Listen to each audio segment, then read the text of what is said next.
മറുപടി പറയാമോ? ഒരു മിനിറ്റ്, അതിനൊന്ന് മറുപടി പറഞ്ഞോട്ടെ. ഓക്കെ, തുടരാം താങ്കൾ. അല്ല, ഇവിടെ ഇവിടെ നിസ്സാരക്കാരല്ല എൻ്റെ കൂടെ ഈ ചർച്ചയിൽ പങ്കെടുക്കുന്ന ശിവശങ്കരനും അതുപോലെ ദീപ്തി മേരി വർഗീസും.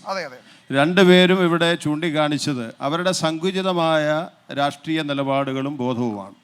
യഥാർത്ഥത്തിൽ ഇന്ത്യൻ രാഷ്ട്രീയം വളരെ ഗൗരവതരമായിട്ടുള്ളൊരു പശ്ചാത്തലത്തിലൂടെ നീങ്ങിക്കൊണ്ടിരിക്കുകയാണ്. 10 കൊല്ലക്കാലത്തെ BJPയുടെ തുടർ ഭരണം ഇന്ത്യയിലെ സമസ്ത മേഖലയെയും നശിപ്പിച്ച് കർഷകരെയും തൊഴിലാളികളെയും അദ്ദേഹം കൊടി പിടിച്ചിരിക്കുന്നത് മറന്നുപോയിന്ന ഏറ്റവും കൂടുതൽ കൊടി പിടിച്ചത് ഇപ്പോഴാണ്, ഈ കാലഘട്ടത്തിലാണ്.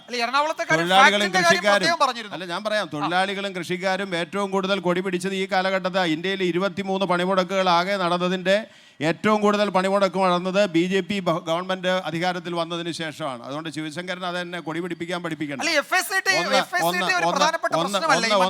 ഞാൻ ചോദിക്കട്ടെ, BJP ഉയർത്തുന്ന വികസനം എന്ന് പറയുന്നത് പൊതുമേഖലാ സ്ഥാപനങ്ങളെയെല്ലാം വിറ്റ് രാജ്യത്തിൻ്റെ ജനങ്ങളുടെ നികുതിപ്പണം ഉപയോഗപ്പെടുത്തിക്കൊണ്ട് കെട്ടിപ്പടുത്തിട്ടുള്ള ആസ്തികളെല്ലാം ദേശീയ ആസ്തി വിൽപ്പന എന്ന് പറഞ്ഞുകൊണ്ട് പകുതിക്ക് കൊടുത്തും വിറ്റുകൊണ്ടുമാണോ വികസനം നടത്തുന്നത് നിങ്ങൾ?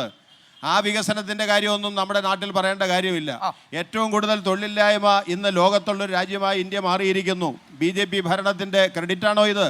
ലോകത്ത് 126 രാജ്യങ്ങളെടുത്താൽ പട്ടിണി സൂചികയിൽ 111 സ്ഥാനത്താണ് ഇന്ത്യയുടെ സ്ഥാനം. ഞാൻ വിശദീകരിക്കേണ്ട കാര്യമില്ല. എന്നാൽ ഇന്ത്യ ഗവൺമെൻറ്റിൻ്റെ മൂക്കിന് താഴെ സൂപ്പർ ക്യാബിനറ്റ് എന്ന് വിശേഷിപ്പിക്കുന്ന നീതി ആയോഗ് വിശേഷപ്പെടുന്നത് കേരള സംസ്ഥാനം പരിമിതമാണെങ്കിൽ പോലും 24 കാര്യങ്ങളിൽ ഭരണനിർവഹണത്തിൽ, ക്രമസമാധാനത്തിൻ്റെ പ്രശ്നത്തിൽ, ദീപ്തി പറഞ്ഞല്ലോ ഇവിടെ ബോംബുണ്ടാക്കലാണെന്ന്, ഏറ്റവും മനസമാധാനമായിട്ട് ഇവിടെയാണ് തെരഞ്ഞെടുപ്പിൽ മത്സരിക്കാനുള്ളത് എന്നുള്ള ബോധം പോലും യഥാർത്ഥത്തിൽ രാഹുൽ ഗാന്ധി എന്ന് പറഞ്ഞ കോൺഗ്രസ് നേതാവിനുണ്ടായത് അമേഠിയിൽ മത്സരിക്കാനല്ല, UPയിൽ മത്സരിക്കാനല്ല, ഗുജറാത്തിൽ മത്സരിക്കാനല്ല, കേരളത്തിൽ മത്സരിക്കാനാണ്. അത് സമാധാനപരമായി മത്സരിക്കാൻ സുരക്ഷിതമാണെന്നുള്ളത് മാത്രമല്ല, BJPയെ ഭയന്ന് കേരളത്തിലേക്ക് വരിക എന്നുള്ളതാണ്. അതുകൊണ്ട് രണ്ടുപേരും കൂടി മുടന്ന് കാണിക്കേണ്ട കാര്യമില്ല. GDP ഗ്രോത്ത് ഇന്ത്യയിൽ പടവലങ്ങ പോലെ താഴേക്കാണ് വരുന്നത്. ഇവർ അവകാശവാദമൊക്കെ പറഞ്ഞ് ലോകത്തിൻ്റെ നിറകയിൽ 2045 ഉടലോടെ ജനങ്ങളെ ആകെ സ്വർഗത്തിലേക്ക് കൊണ്ടുപോകുമെന്ന് പറഞ്ഞിട്ട് GDP, കാർഷിക, വ്യാവസായിക, സേവന മേഖലയിലെ വരുമാന വളർച്ച ഇന്ത്യക്കകത്ത് കീഴോട്ടാണ് വന്നുകൊണ്ടിരിക്കുന്നത്. അതുകൊണ്ട് ഞാനത് വിശദീകരിക്കേണ്ട കാര്യമില്ല. അതുകൊണ്ട് ഓരോ കാര്യങ്ങളിലും വളരെ ഗൗരവത്തോടുകൂടി സീരിയസ് ആയി ചർച്ചയെ നമുക്ക് സമീപിക്കാൻ കഴിയണം.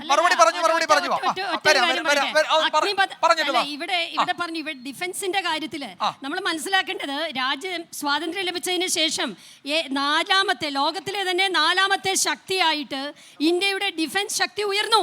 പണ്ഡിറ്റ് ജവഹർലാൽ നെഹ്റു, ഇന്ദിരാഗാന്ധി തുടങ്ങിയ പ്രധാനമന്ത്രിമാരാണ് അത്തരത്തിലാക്കിയത്. ഇപ്പോഴെന്താ സംഭവിക്കുന്നത്?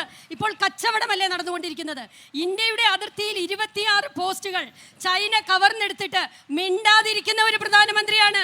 ഇന്ത്യയുടെ പാർലമെന്റിൽ ശബ്ദിച്ചിട്ടില്ല, പ്രതിപക്ഷം ചോദിച്ചിട്ട് മറുപടി പറഞ്ഞിട്ടില്ല.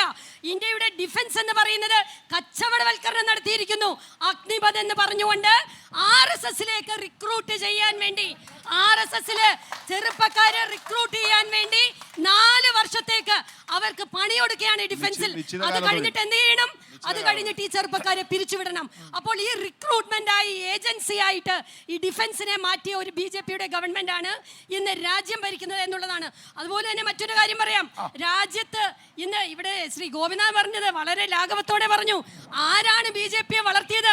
ആലോചിച്ചു സൂചിപ്പിച്ച ഒരു പ്രധാന പ്രശ്നമുണ്ട്. കേരളത്തിൽ മികച്ച ക്രമസമാധാനമുള്ള സംസ്ഥാനമാണ്.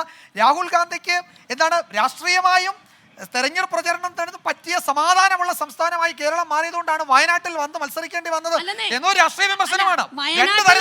വയനാട്ടിൽ വന്ന് മത്സരിക്കാൻ പാടില്ല എന്നുണ്ടോ?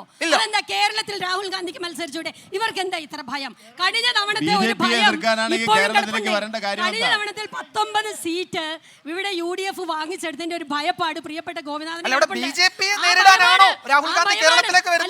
കേരളം സമാധാന അന്തരീക്ഷം കൂടുതലുള്ള സ്ഥലമാണ് എന്ന് പറയാൻ കോൺഗ്രസ് അഭിമാനമേ ഉള്ളൂ. കേരള സ്റ്റോറീസ് പോലെയുള്ള കഥകൾ ഇറക്കിക്കൊണ്ട് കേരളം അത്തരത്തിലുള്ള ഒരു സംസ്ഥാനമാണ് എന്ന് പറയാൻ ശ്രമിക്കുന്നത് BJP ആണ്. അതിൻ്റെ അകത്ത് വേറൊരു കാര്യമുണ്ട്. അതിൻ്റെ അകത്ത് കോൺഗ്രസ് സമാധാന പ്രിയമുള്ള ഒരു രാഷ്ട്രീയ പ്രസ്ഥാനമാണ് എന്നുള്ളത് കൊണ്ടാണ് കേരളത്തിൽ ഇത്തരത്തിൽ പോകുന്നത്. അല്ലാതെ ബോംബുണ്ടാക്കി, ബോംബ് വെച്ച് പരസ്പരം ആക്രമിക്കാൻ RSSും CPMും തയ്യാറാകുമ്പോൾ അവിടെ കോൺഗ്രസ് എന്ന് പറയുന്ന ഒരു പ്രസ്ഥാനം ഇല്ലായിരുന്നെങ്കിൽ കേരളത്തിന്റെ സ്ഥിതി UP പോലാകി മാറുമായിരുന്നു.